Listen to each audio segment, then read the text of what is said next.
Hi, my name is Jackie Welker, and this is my head-to-toe assessment for Maryville University Health Assessment class. I've asked my friend Betsy Paskowitz here to be my assistant today. So Betsy, we're just going to do a head-to-toe assessment on you. Earlier, before she came in, I had her vital signs done, her height and weight. We also did a smell and vision exam, and I asked her to put on a gown and to empty her bladder. And we did both the near-sighted and the far-sighted Snellen test, which was great. So Betsy, we're just going to start by doing a head-to-toe assessment. We're going to start with the head. Just going to first inspect the head, making sure that it's round, there's no areas of bulging, indentations anywhere. All sides look equal, and that looks good. And then I'm just going to palpate the head itself to feel any lesions, making sure that the scalp is freely movable, no areas of hard nodules anywhere. I'm also just going to feel the hair while I'm here, making sure that it's smooth, any coarseness or fineness, making sure that the hair pattern distribution is evenly on all sides. There's no areas of lacking of hair. And then I'm also going to now start just by inspecting the face and the head itself. I'm going to start just by looking at your eyes. They are symmetrical. The eyelashes extend outward. The eyebrows extend evenly. I'm just going to shine my pen light here and look at the conjunctiva of the eyes. So if I just have you look up, it's going to shine a light. I'm looking to make sure that they're pink and moist. There's no paleness to the eyes, no extra redness at all. And that looks good as well. And I'm also going to do your pupil constriction. So I'll just have you stare straight at an object on the wall, and I'm going to just look at your pupils and how they react. I'm looking at the direct and the consensual constriction in the opposite eye. And then again in the left eye, the direct and then the consensual constriction in the opposite eye. And those both look very even. And then I'm also just going to do what we call a cover and uncover test. So I'll have you cover one eye and just stare straight ahead at a fixed point. And now uncover that eye. All right, now cover the opposite eye. Now uncover that eye. Great. And I'm just making sure that the eyes move together and are fixed on the same point. There's no drooping of one of the eyes. I'm just going to have you follow the end of my pen light here. Just kind of keep your head still. Going to look at the cardinal vision of gaze. So just leave your head still. And I'm just making sure that her eyes move evenly together. There's no jumping or nystagmus. Okay. And that looks good as well. So next we're going to just look at the ears. I'm just going to, again, just inspect the ear, make sure the shape is normal. There's no skin tags, no lesions anywhere. I'm going to palpate the ear itself, again, feeling for any hard nodules. And that looks good as well. I'm going to look behind the ear and then look at the pinna. And that looks good as well. And Betsy, we're just going to measure your hearing. We're going to do what we call the Weber test. I'm going to strike the tuning fork and place it in the top of your head. Let me know if you hear the sound in your right ear, your left ear, or in both ears. Okay. So let me know what you hear. I hear it in both ears. Both ears. That's good. Now we're going to do the Rena test, and let me know whenever the sound disappears. Okay. I'm going to strike the tuning fork and put it on the mastoid bone. Okay. Now let me know when it disappears again. Okay. Okay, and that's just comparing bone conduction versus air conduction. And then I'm also going to do a whisper test. So I'll have you cover one ear, and I come behind you, and I'm going to whisper a word, and if you would just repeat it back to me. Orange. Okay, now if you cover the opposite ear. Purple. Okay, great. So the whisper test is intact. I'm just going to now go on to the mouth and just inspecting the mouth, looking for symmetry. There's no lesions, there's no cracks in the creases of the mouth. The lips are full and pink. And I'm just going to have you open your mouth now. I'm just going to shine a light. I'm looking at the tongue, making sure that it's pink and beefy. There's no areas of cracks or lesions. I can have you lift the tongue to your roof of your mouth, looking underneath the tongue for any areas of oral cancer. I'll have you turn your tongue to the side, looking at the side of the tongue over here, now the opposite side over there. Great. I'm just going to have you kind of open up your mouth wide. I'm just going to look at the teeth themselves, making sure that the teeth are nice and white. There's no missing teeth, no visible cavities. The gums look nice and healthy and pink, no bleeding areas of the gums as well. And then I'm going to have you kind of look up a little bit and say, ah. I'm making sure that the uvula moves evenly upward. I'm looking at the tonsils, making sure they're not enlarged, any extra redness or drainage. I'm looking at the hard and the soft palate, again checking the color, any drainage, and that all looks very clear. I'm going to do your nose as well, just kind of inspect the structure of the nose, making sure that it's midline, there's no, again, lesions, and I'm going to look at the septum. So if I can have you kind of tilt your head back, just going to shine a light.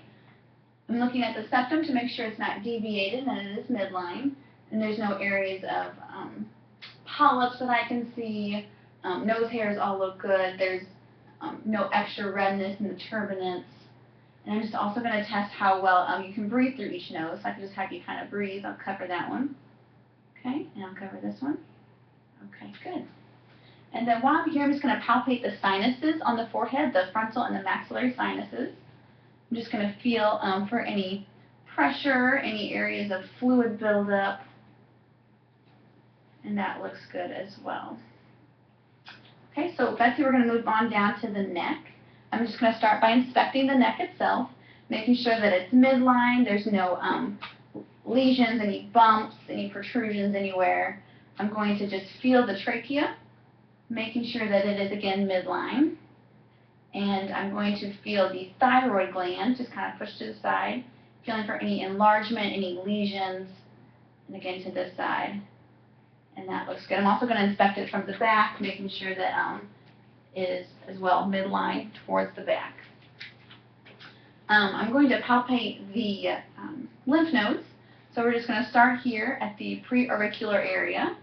Again, feeling for any nodules that are freely movable or hard nodules.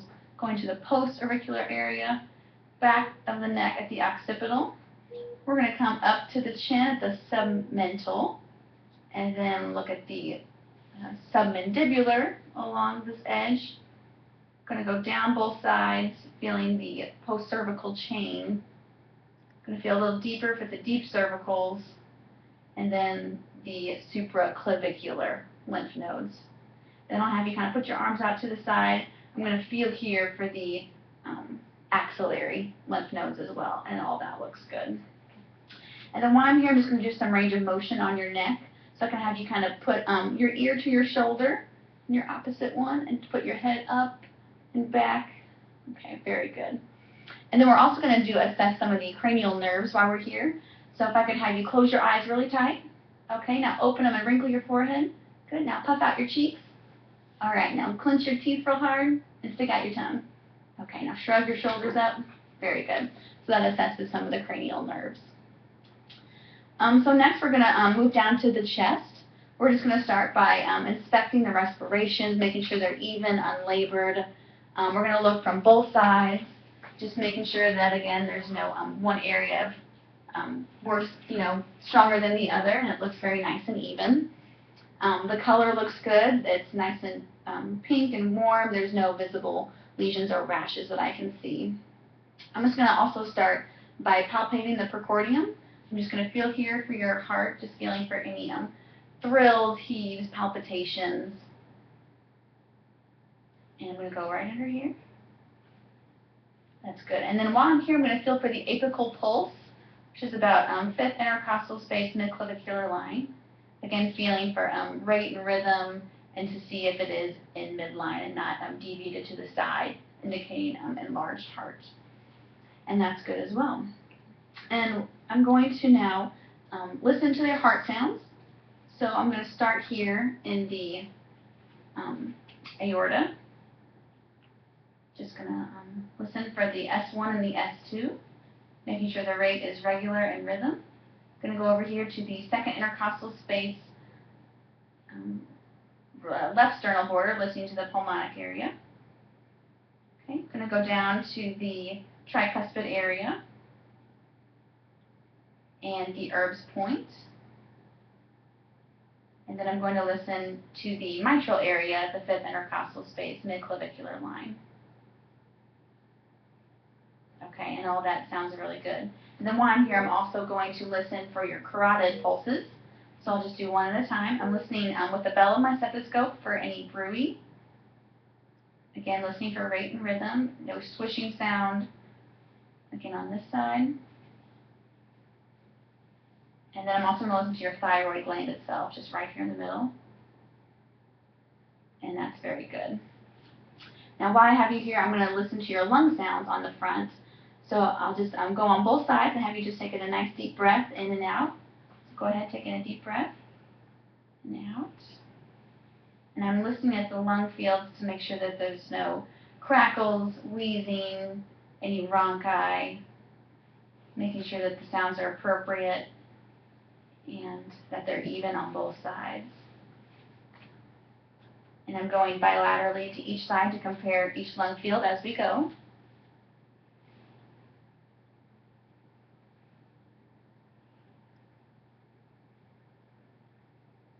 And then we're going to go down here to the bases of the lungs.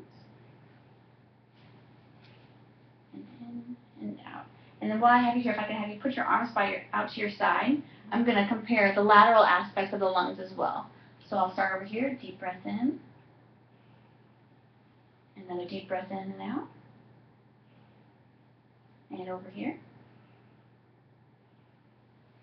And again over here. One more over here. And over here.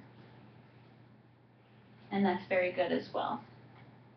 And then lastly, on the anterior chest, I'm going to percuss the lungs to make sure that the sounds are appropriate, listening for dullness, resonance, any areas of fluid buildup or collapsed lung perhaps. So I'm just going to listen to some sounds here, kind of go again on both sides to compare.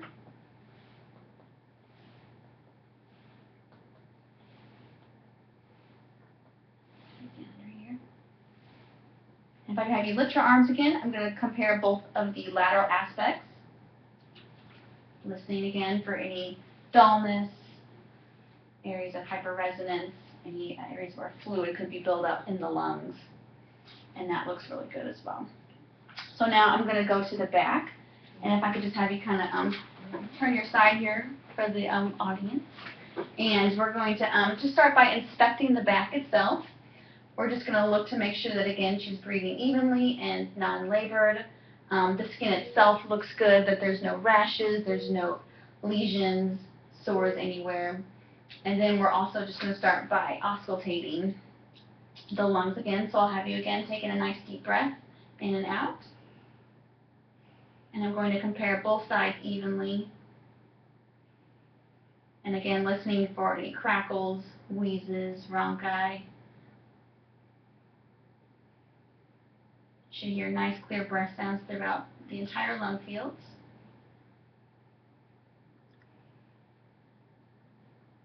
Working my way down all the way to the bases of the lungs. And one more over here, and one more just right here. Okay, very good. And then I'm also now going to percuss the back like I did the front. Again, listening for any areas that are dull or hyperresonant. So we'll start over here. Again, comparing both sides evenly to each other.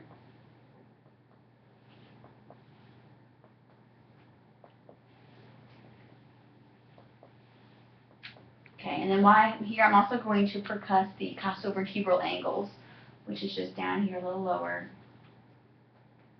And that's right there on both sides. And then I'm also going to now percuss the diaphragmatic excursion to measure the diaphragm and how well it extends. So Betsy, if I could have you taking a nice big deep breath, blow it all out, and hold it out.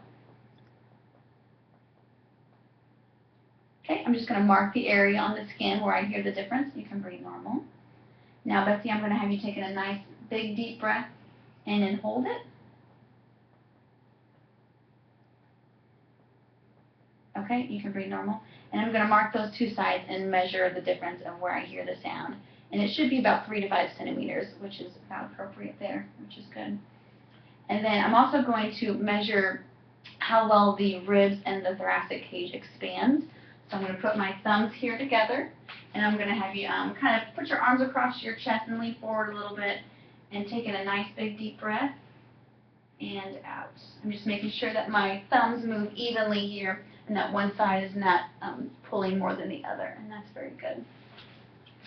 And you can go ahead and turn to the front. We're now going to go on to the abdominal assessment. So Betsy, if I could have you lay down. I'm just going to have you lift up your shirt just a little bit. And again, I'm just going to start by inspecting the skin. I'm going to shine a light down evenly with the skin, checking the contour. There's no areas of visible herniation, no protrusions anywhere. The skin itself looks healthy. There's no rashes, scars, any lesions to the skin. And we are going to begin by auscultating the bowel sounds. We're going to listen to all 4 bowel sounds for up to 2 minutes if I don't hear anything. I'm listening to the right lower quadrant, listening for gurgles, any areas of hyperresonance, hyperactive bowel sounds, hypoactive bowel sounds, listening to the right upper quadrant, moving over to the left upper quadrant, and the left lower quadrant. Okay, and the bowel sounds sound good. And while I have you here, I'm going to turn to the bell of my stethoscope and listen for the aorta. Listening here midline for any bruising. Again, checking the rate and the rhythm. Sounds very good. We're going to go bilaterally to the right renal artery, and then to the left renal artery. Again, listening for bruit. We're going to go down to the iliac artery, auscultate that, and to the left iliac artery, and then to the femoral artery, and then the left femoral artery. Very good. So all of the pulses are without bruit and normal. I'm also then going to feel for the aorta. Just going to kind of put my fingers midline and feel on both sides, a couple centimeters apart. Feeling for the pulsations of the aorta, measuring the width of it through my fingers. And that's very normal as well. And now, Betsy, I'm just going to start by percussing. I'm going to feel the liver borders themselves. So just go ahead and just relax and breathe normal. Just going to feel here and listen to where the sound changes. I'm going to mark the edge where the liver border changes. I'm going to come down. And again, mark that edge, and there's the edges border of my liver, which is within defined limits.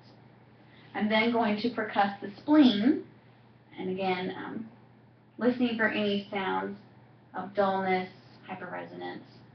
And Betsy, if I could have you roll to your side. For the spleen, you kind of want to have the patient lay to their side so that they can, you can get a good angle of the spleen itself.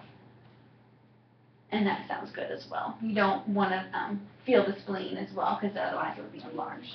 So you can go ahead and lay on your back. I'm just going to do a general percussion over the rest of the abdomen. Again, listening for any sounds of dullness or hyperresonance. Any areas where there could be fluid buildup or masses underneath the skin. And that sounds good as well. And now we're just going to start by a light palpation. Just going to kind of feel, let me know if you have any pain. I'm feeling to see if there's any nodules, any masses, any lumps that I can feel. I'm feeling in all 4 quadrants. I'm going to palpate here for the liver. Kind of feel the edges of the liver, making sure that it is not enlarged. And then I'm going to palpate the spleen. And in doing this, I'm going to put my hand underneath her and kind of push forward and palpate for her spleen, which I cannot feel, which is good. We're going to also do a little deeper palpation to kind of feel the organs themselves, and again, feel for any masses or lesions. I'm going to go a little deeper here. Any pain or tenderness? No. And again, that looks really good. So we're done with the abdominal assessment. If you want us to sit up here, we're going to move on to the musculoskeletal and the skin. So Betsy, I'm just going to have you bring your arms out here. I'm just going to inspect the skin itself, looking for any, again, lesions, nodules, any rashes. And I'm going to look here at the fingernails. We're going to do a capillary refill, just going to briskly press on the nail beds, looking to see that the blood comes back, a capillary refill of less than 3 seconds. And that looks good on both hands. I'm going to palpate the pulses while I'm here. So we're just going to actually start with the carotids and work our way down. So I'm going to feel the carotid pulse on one side. Again, feeling for rate, rhythm, intensity. Good. I'm going to go down to the brachial pulse, the radial pulse. I'm going to go over here to the left brachial pulse, and then the left radial pulse. Again, everything is nice and even, good rate and rhythm. And then I'm also going to do the reflexes while I'm here. So if I could just have you kind of rest your arm out. I'm going to just strike it here with a little hammer and see how your arms react, which is good. You want to see the hand kind of jump out a little bit. It's a good normal reflex. Then we're also going to move down to the radial reflex. All right, and then we're going to go over here to the left side, watching again for the hand to jump, and then at the wrist, the radial area. Again, looking for the fingers to jump. That's very good. And then we're just going to do a little range of motion, so if I can, and resistance. So if I can have you put your arms out, just kind of hold them steady there. I'm going to push down, and if you could just resist my push. Okay, and I'm going to push up, and if you can resist it, good. Have you bring your arms out to the side. I'm going to push down again. Okay, and I'm going to push up. Very good. So you can relax your arms. So we're going to go down to the lower extremities now. Again, I'm looking at the skin, making sure that there's good color, any hair distribution.